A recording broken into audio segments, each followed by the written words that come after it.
மாணவர்கள் மற்றும் பெற்றோர்கள் அனைவருக்கும் வணக்கம். பொதுத் தேர்வு எழுதும் மாணவர்களுக்கான வழிகாட்டி நிகழ்ச்சி இது. இந்த நிகழ்ச்சியில் நம்ம கூட பேச வந்திருக்கிறவர் doctor R Bhaskar Sethupathi sir. வணக்கம் சார்.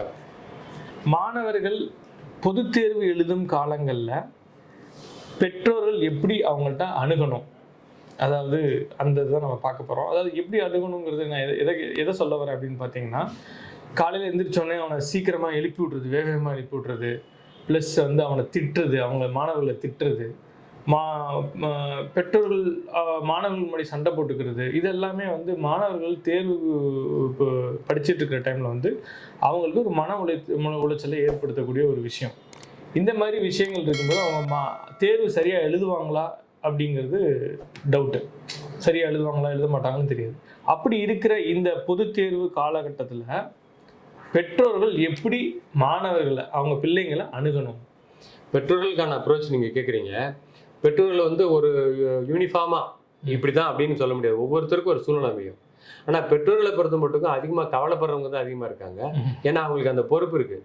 உன் குழந்தை என்ன மதிப்பெண், அல்லது உன் குழந்தை 10வது 11வது 12வது என்ன மதிப்பெண் எடுத்தாங்க, அதை வச்சு அவங்கள சுற்றி இருக்கக்கூடிய பல உறவினர்களை, நண்பர்களை அவங்க எதிர்கொள்ள வேண்டியிருக்கு. அதனால அவங்களுக்கு பயம் வந்துடுது. இன்னைக்கு ஒரு 10-20 ஆண்டுகளுக்கு முன்பு இருந்த மாதிரி இல்லை. மாணவர்களோட பெற்றோர்கள் அதிகமாக கவலைப்படுறாங்க அல்லது பயப்படுறாங்க. ஏன்னா பெற்றோர்களுக்கு அதில் இன்னும் சொல்லப்போனால் பொருளாதாரம் இருக்குது. எந்த பள்ளியில் உயர்கல்வி படிக்க, எந்த கல்லூரியில் உயர்கல்வி படிக்க வைக்கிறது, அல்லது அடுத்து எந்த பள்ளிக்கு போகிறது, அதுக்கு எவ்வளோ செலவாகும், இதெல்லாம் இருக்கிறதுனால அவங்க கவலை இரட்டிப்பாயிடுது. அந்த மதிப்பெண்ணை வச்சு தான் அது முடிவாகுது. அதனால் இயல்பாகவே இப்போ பெற்றோர்களுக்கு கவலை அதிகமாகிடுது. அதனால அவங்க பொறுப்பு எடுத்துக்கிறாங்க. நிறைய பெற்றோர்கள் அக்கறையோ ரொம்ப பொறுப்பாக எடுத்துக்கிட்டு தீவிரமாக முயற்சி பண்ணுறாங்க.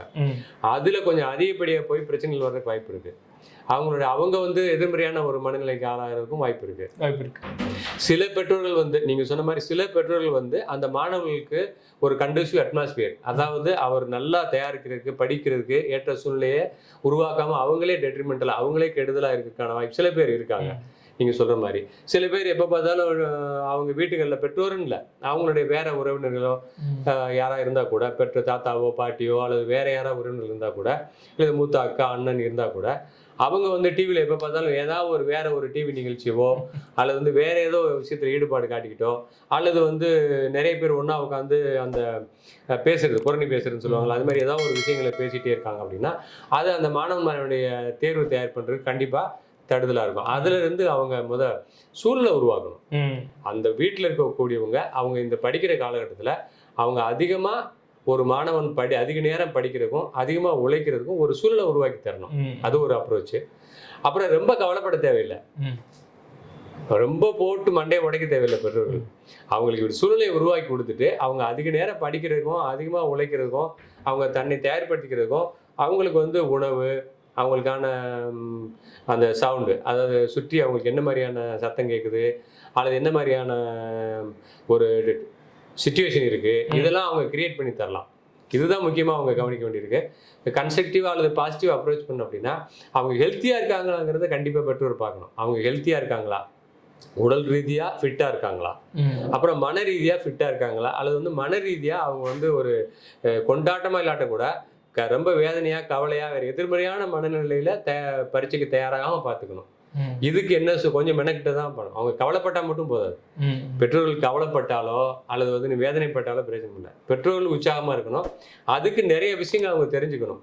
அப்புறம் யாராவது சொல்கிறாங்களே, இப்போ நானே ஒரு விஷயம் சொல்கிறேன் அப்படின்னா அதவே பிடிவாதமாக பிடிச்சிட்டு அலைய தேவையில்லை. நான் ஒரு ஆலோசனை சொல்கிறேன். இந்த ஆலோசனையை மனசில் வச்சுக்கிட்டு அவங்க வீட்டுக்கு, அவங்க ஊருக்கு, அவங்களுக்கு ஏற்ற மாதிரி ஒரு நல்ல அணுகுமுறையை அவங்க கொண்டு வரலாம்.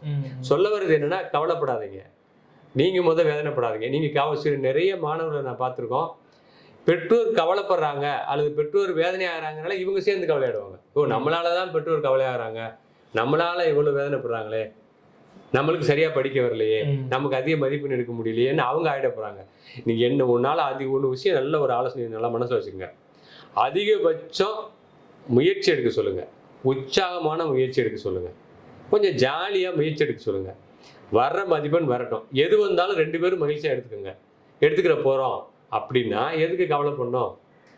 எப்படி எதிர்காலத்தில் நமக்குன்னு ஒரு வாழ்க்கை இருக்குது, நமக்குன்னு ஒரு எதிர்காலம் நல்லபடியாக தான் இருக்குது அப்படிங்கிற பட்சத்தில் நீங்கள் ஒரு ஜென்யூனான ஒரு நியாயமான நேர்மையான ஒரு முயற்சி எடுக்கிறான், வர்ற மதிப்பெண் வரட்டும், அந்த குழந்தைக்கு அந்த மாணவன் மாணவிக்கு என்ன வருதோ அந்த மதிப்பு நல்ல மதிப்பெண் தான்.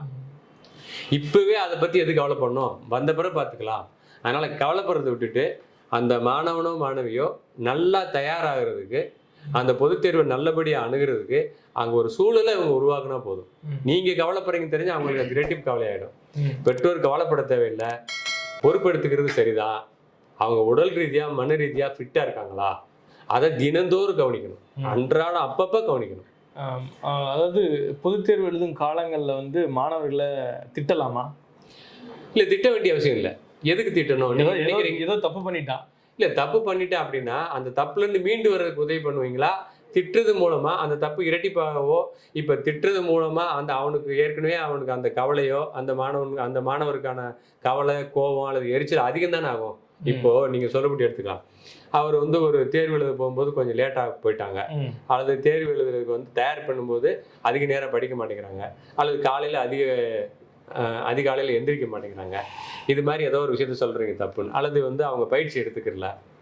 இதுக்காக நீங்க திட்டுனீங்கன்னா அது அவர் செஞ்சுட்டு இருக்க வேலையில வந்து இன்னும் நல்லா மாறுமா, எதிர்மறையா மாறுமா? அப்படின்னா எதிர்மறையா தான் மாறும். அந்த வயசுல வந்து நீங்க வந்து என்ன சொல்றீங்களோ அதுக்கு எதிர்மறையா செஞ்சீங்க. அதுக்கு பதில் அதை ரியலைஸ் பண்ண வைக்கணும், அதை உணர வைக்கணும். இந்த மாதிரி ஒரு தவறு நடந்துருச்சு, நீ ஒன்றும் கவலைப்படாத, அடுத்த முறை இது நடக்காம பார்த்துக்கணும் அப்படி சொல்லணும். இன்னைக்கு நீ அதிகாலையில் எந்திரிக்கல, அட்லீஸ்ட் இன்னைக்கு வந்து நீ கொஞ்சம் நேத்தோட இன்னைக்கு பரவாயில்ல, நாளைக்கு வந்து இன்னும் கொஞ்சம் முன்னாடி எந்திரிக்க பாரு, அது கொஞ்சம் எப்படி நீ உனக்கு வந்து என்ன மாதிரி நான் ஹெல்ப் பண்ணணும் அப்படி கேட்கணும். இன்னைக்கு இந்த வாட்டி நீ சரியா பண்ணல,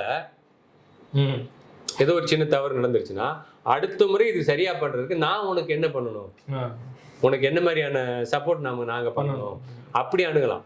திட்டுறதுனால அது ஒரு பயனும் இல்லை, எதிர்மறையா தான் வேலை செய்யும்.